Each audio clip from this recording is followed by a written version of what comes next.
Vous êtes sur Midi 1 et soyez les bienvenus dans ce nouveau numéro de Croissance Verte. Aujourd'hui, nous allons à Tataguine, à plus de 120 km de Dakar, la capitale sénégalaise, à la découverte du Kamyak Village, un projet socio-écologique qui promeut le développement communautaire durable en privilégiant le bien-être et l'autonomisation effective des populations rurales. L'équipe de Croissance Verte s'est rendue dans ce havre de paix, d'indépendance et d'autonomie pour savoir comment ce village novateur accompagne les populations vers une autosuffisance sûre et un développement économique ancré dans des valeurs socio-culturelles, mais aussi dans la mise en valeur de connaissances écologiques traditionnelles confrontées à d'autres formes de savoir et pratiques universelles. Et enfin, l'apport du Kamyak Village dans le développement de solutions reproductibles dans les zones faisant face aux conséquences du dérèglement climatique. Et pour avoir un éclairage sur ce genre d'initiative, en deuxième partie d'émission, nous sommes avec le colonel Pape Wali Gueye, ingénieur des eaux et forêts, consultant senior, expert en reforestation et ancien directeur de la Muraille Verte. Mon colonel, merci d'avoir accepté notre invitation. Merci Alexis. Et soyez le bienvenu. Merci. Et on se retrouve juste après ce reportage au Kamyak Village. Il est signé Jean-Paul Ndour et Bachir Yazbodian. Regardez.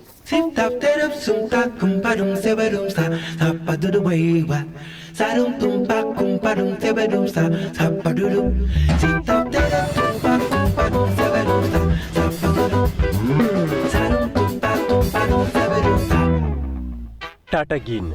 Cette localité tiendrait son nom, selon la tradition orale, d'un oiseau qui s'appelle Tata en sérère, une langue locale, et Guine, qui signifie pondre, et désignait la ponte des oiseaux qui y vivaient avant son occupation.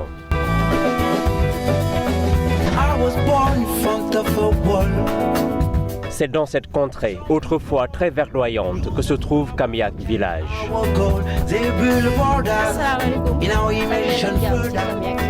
They love for us a corner, let people suffer. When I open my eyes, always see the world getting bigger and bigger, yeah. Curious situation. They build a border. Le premier projet porté par l'association Unit est son fondateur. Il s'agit de l'artiste, compositeur et entrepreneur social sénégalais Sahad Sarr. Visite guidée des lieux. Donc ça, ce sont les maisons à sac de terre qu'on appelle les écodomes. Donc ces maisons sont faites de sacs de terre qui sont superposés les unes des autres et reliés chacun par des barbelés. Donc, et ça, ce sont des systèmes d'aération qu'on a installés aussi pour permettre à la cage d'être frais tout le temps.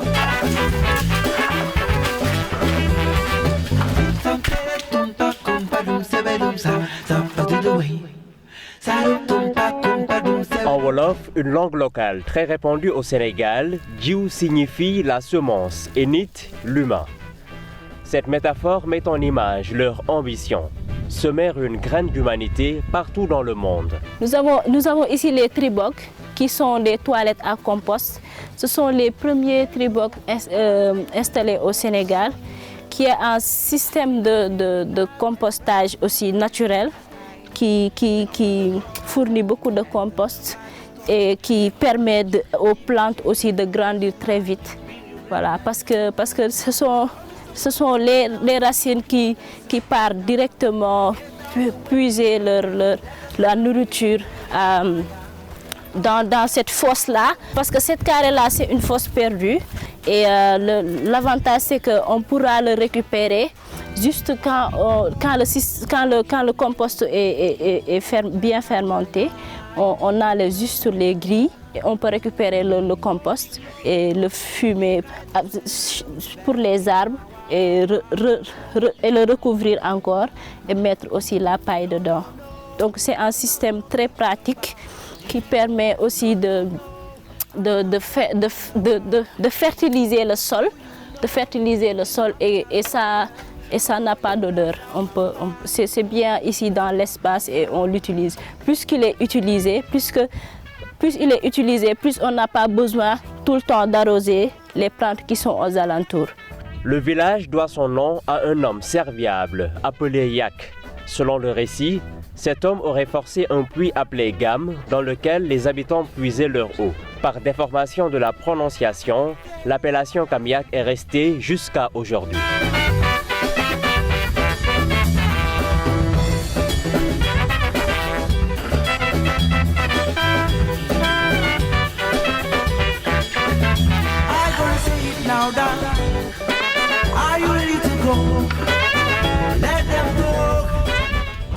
La volaille a besoin de beaucoup d'aération. Le jaune d'œuf d'une poule qui vit dans un milieu naturel est plus foncé que celui d'une poule qui n'est pas bien entretenue et qui va consommer des produits chimiques.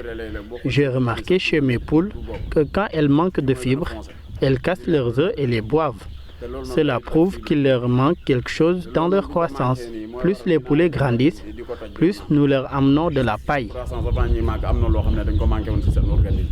Ici, on vit en harmonie avec les animaux. Ils fournissent des œufs, de la viande, du lait et du miel, dont une partie est consommée sur place et une autre vendue.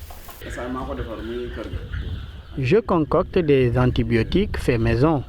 Je mélange de l'ail à une petite quantité d'alcool local avec de l'eau. Si vous utilisez un baril, 1 litre d'alcool suffit. Ensuite, il faut diluer avec de l'eau. Si les coqs et les poules le consomment, ils seront épargnés par les maladies. Je l'ai expérimenté plusieurs fois et ça marche vraiment.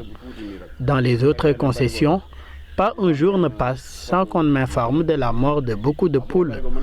Les miennes ne sont pas encore malades, mais mieux vaut prévenir que guérir.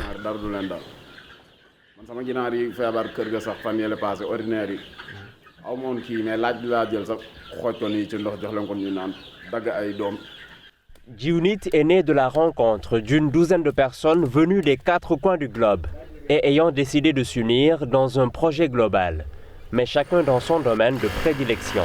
La philosophie de base est de rappeler à l'homme qu'il est plus profitable d'être dans une relation de serviteur-producteur avec l'environnement plutôt que dans une relation seigneur-consommateur condamnée à un lendemain incertain.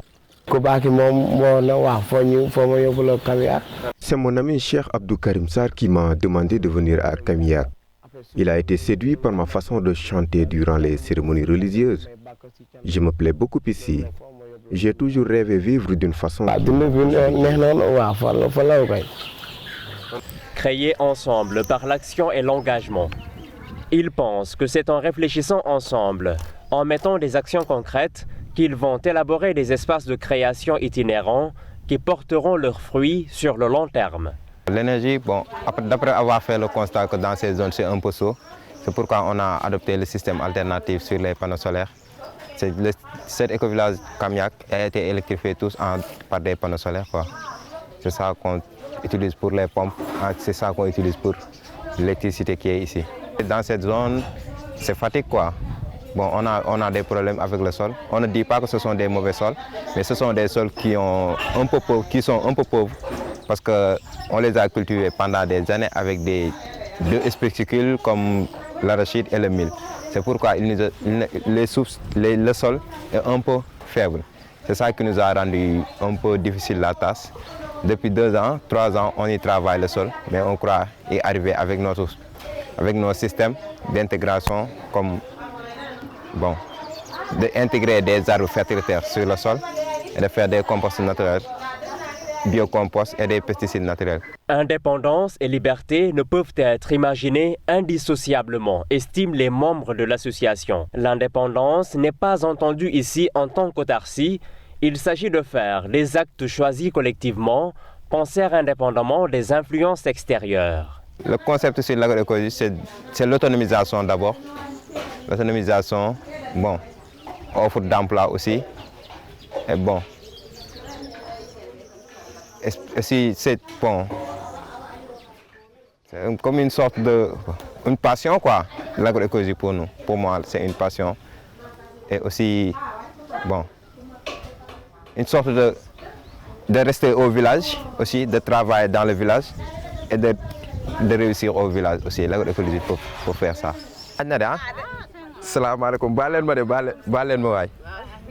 La population de Tataguine est majoritairement constituée de Sérères, Cette ethnie est surtout présente au centre-ouest du Sénégal, du sud de la région de Dakar jusqu'à la frontière gambienne. Les Sérères forment en nombre la troisième ethnie du Sénégal après les Wolofs et les Peuls. Ici, l'association Djiwounit travaille en étroite collaboration avec leur groupe ethnique.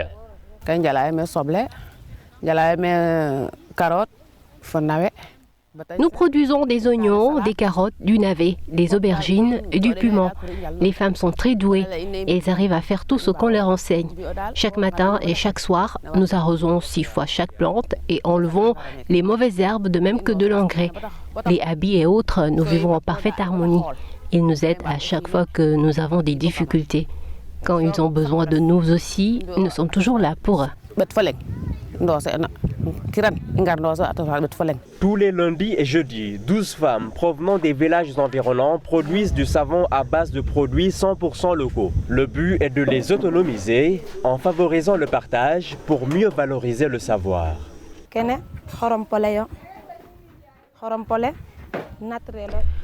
Nous utilisons du clou de girofle, des plantes sauvages, des margousiers.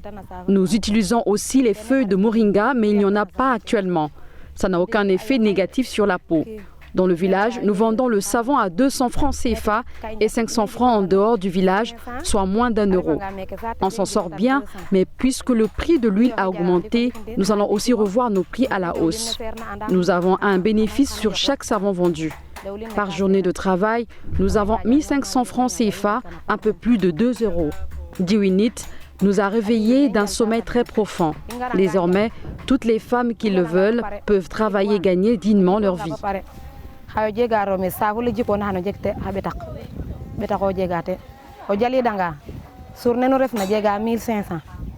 Djiwounit fonde son action dans la création d'autres alternatives pour subvenir à nos besoins d'ordre existentiel, aussi bien dans les zones rurales qu'urbaines. Les projets menés par l'association s'inscrivent dans une logique de réalisation de soi, une autre manière de penser le développement, tout en valorisant les échanges interculturels et spirituels à l'image du tissu patchwork.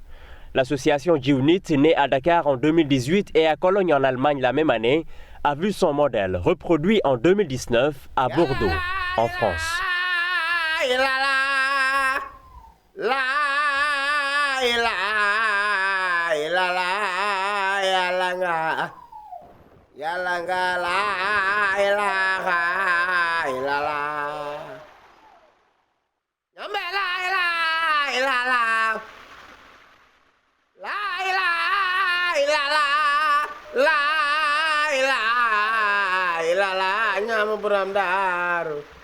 Buram daru la ilaha illallah.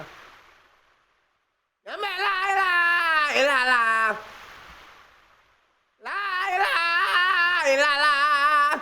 La ilaha illallah. Nous sommes de retour sur le plateau de Croissance Verte et nous sommes avec le colonel Pape Waligué, ingénieur des eaux et forêts, consultant senior, expert en reforestation et ancien directeur de la Grande Muraille Verte. Mon colonel, nous venons de le voir dans ce reportage, un éco-village, c'est un ensemble d'habitats de taille humaine où la priorité est de placer l'homme et l'environnement au centre de tous les intérêts. Que pensez-vous de ce genre d'initiative, comme c'est le cas à Tataguine avec le Kamyak Village ? Vraiment, voilà un exemple parfait et en matière de ce que j'appellerais de production locale. Moi, j'ai eu l'impression qu'on est arrivé à monter ce que j'appellerais une chaîne cohérente de production avec un équilibre entre les capacités des ressources, les besoins de l'homme et les moyens offerts par les animaux. C'est vraiment un exemple parfait sur lequel nous aurons certainement beaucoup à dire. Le Sénégal s'est engagé depuis 2010 dans la voie du développement humain durable en adoptant le modèle éco-village. Aujourd'hui, quelle analyse faites-vous de l'évolution du modèle au Sénégal ? L'évolution du modèle d'éco-village initié exactement depuis 2008 par l'État du Sénégal a donné beaucoup d'impact et beaucoup de production très positive, comme vous l'avez dit.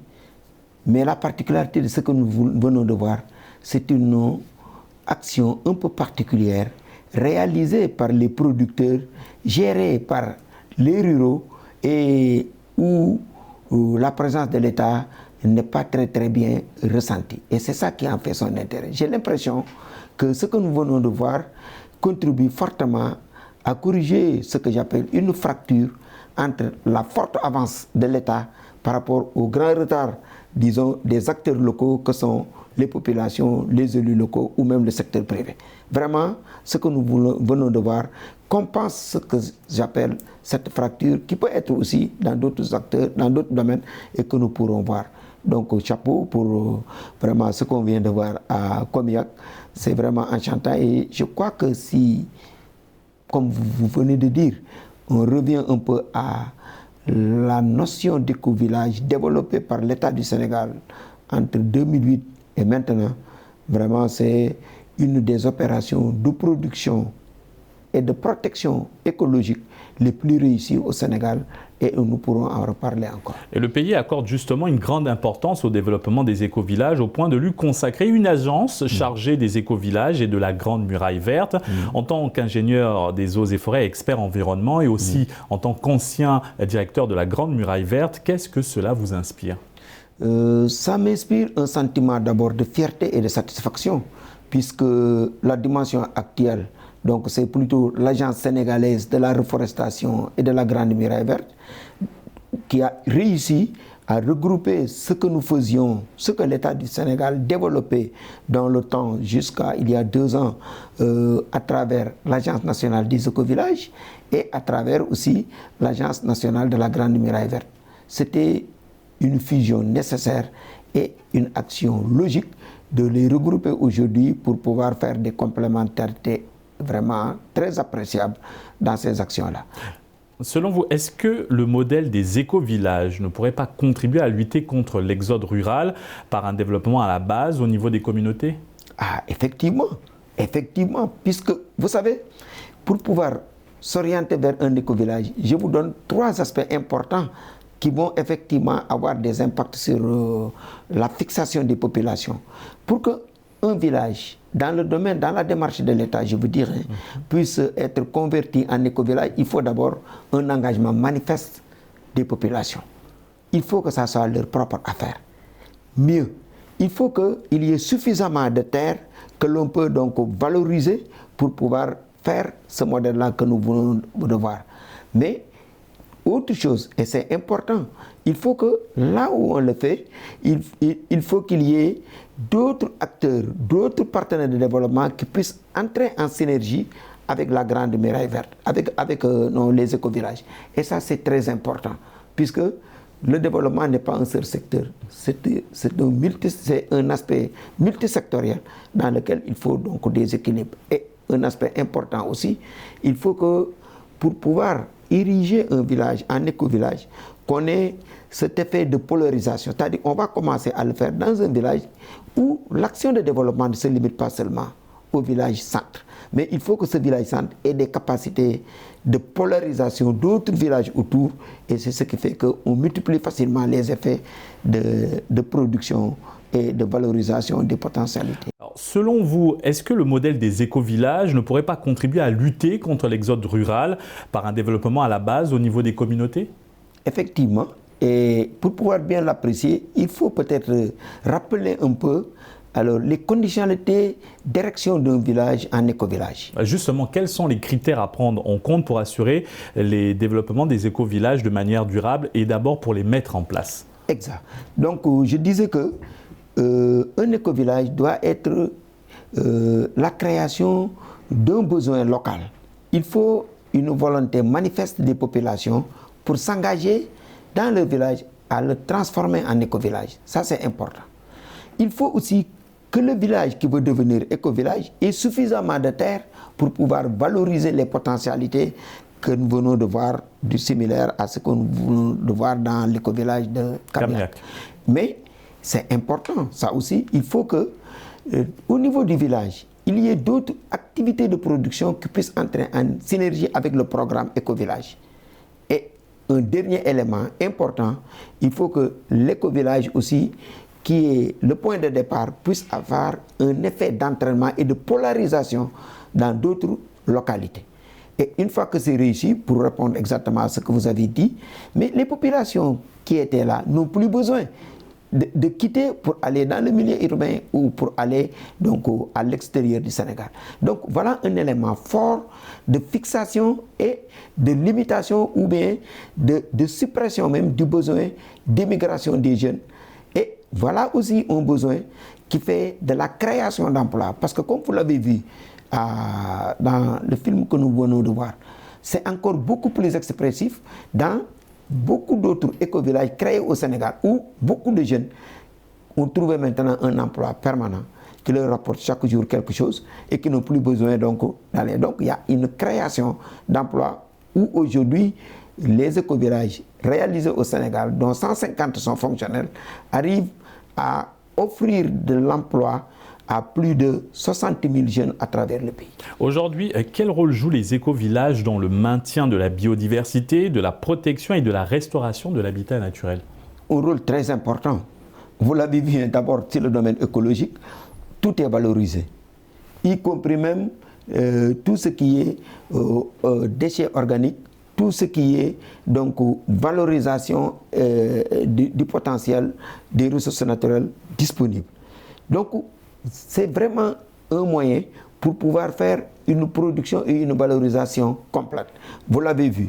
Aujourd'hui, c'est les espèces locales, le nebedaï ou que l'on vient de montrer, c'est les espèces locales comme le baobab, c'est les espèces locales donc comme le soum, qui ont été utilisées pour faire de la fabrication de savon. Donc, c'est un aspect de valorisation des espèces. Mais dans le domaine du Sénégal, et permettez-moi de le dire, les éco-villages ont joué un rôle important dans la lutte contre les changements climatiques. Par la production donc, et la lutte contre les gaz à effet de serre. Quand vous plantez, comme c'est le cas aujourd'hui dans les éco-villages, ce que vous plantez, les plantations arrivent à capter donc le gaz carbonique. Et cette récupération, ce puits de carbone qui est réalisé à travers les plantations peut être valorisé à travers le monde sous forme donc de vente de carbone. Mais mieux, puisque le fait aussi d'avoir de l'énergie propre à base donc d'énergie solaire et même de biogaz fait que on n'utilise plus, on ne produit plus de gaz carbonique à travers la consommation de bois et de charbon. Et ça aussi, c'est valorisé sous forme donc de biens financiers qui peuvent être vendus en matière de valorisation de carbone. Et justement, comment ces écolieux stimulent-ils l'économie rurale? Quel est le rapport au niveau des petites productions locales et de l'autonomisation des femmes? L'autonomisation des femmes et des jeunes même, j'allais dire, puisque comme on le voit, et c'est la même démarche dans les éco-villages à travers le Sénégal, l'éco-village installé permet de faire ce qu'on appelle un tolu-cœur en miniature beaucoup plus achevé. Et les femmes n'ont plus besoin le matin d'aller s'occuper hors du village pour trouver vraiment un revenu. Elles s'occupent directement dans le village de façon quotidienne, soit à travers les champs de gaz, soit à travers les champs de production, mais surtout à travers les parcelles saisonnières. Et le développement des éco-villages, comme le modèle que nous venons de voir, a contribué à permettre aux populations, aux ruraux, de s'activer de façon quotidienne. Un an, toute l'année, les gens ont quelque chose à faire. Alors que dans le système traditionnel, avant l'arrivée des éco-villages, les gens n'avaient que 4 mois d'activité de production. Et ça, c'est une révolution que les femmes ont pu capter et les jeunes aussi ont pu s'y accrocher de telle sorte que, comme vous l'avez dit, c'est l'immigration qui, dans les zones d'éco-village, est complètement réglée. Les gens n'ont plus besoin de sortir de leur terroir. Et parlons maintenant de l'émergence des éco-villages dans le pays. 14 000 éco-villages à créer d'ici 2020, c'était l'objectif de l'État du Sénégal, qui avait pour ambition d'asseoir une utilisation des énergies vertes en milieu rural, une émergence des comportements responsables et une utilisation des ressources n'hypothéquant pas leur capacité de renouvellement. Aujourd'hui, cet objectif est loin d'être atteint. Qu'est-ce qui explique cela? Donc, disons, loin d'être atteint, c'est en matière de nombre.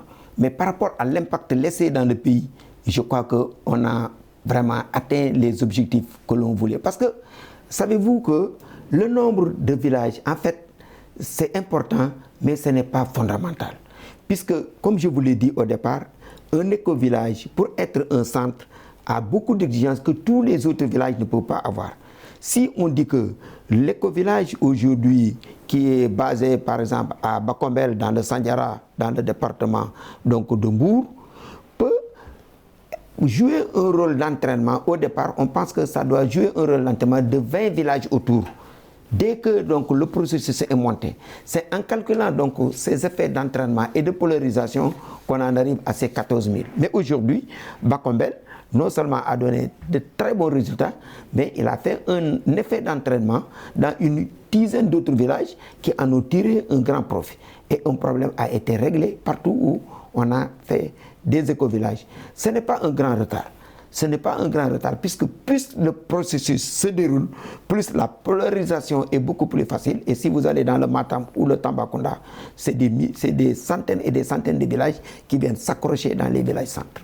Merci colonel Pape Waligui. Nous rappelons que vous êtes également ingénieur des eaux et forêts, consultant senior, expert en reforestation et ancien directeur de la Grande Muraille Verte. Merci pour cet éclairage. Merci Alex, c'est plutôt moi qui vous remercie. Ça a été du plaisir de pouvoir parler de quelque chose que j'aime bien. Merci et on se retrouve très prochainement sur Medi 1 pour un nouveau numéro de Croissance Verte. Merci à vous.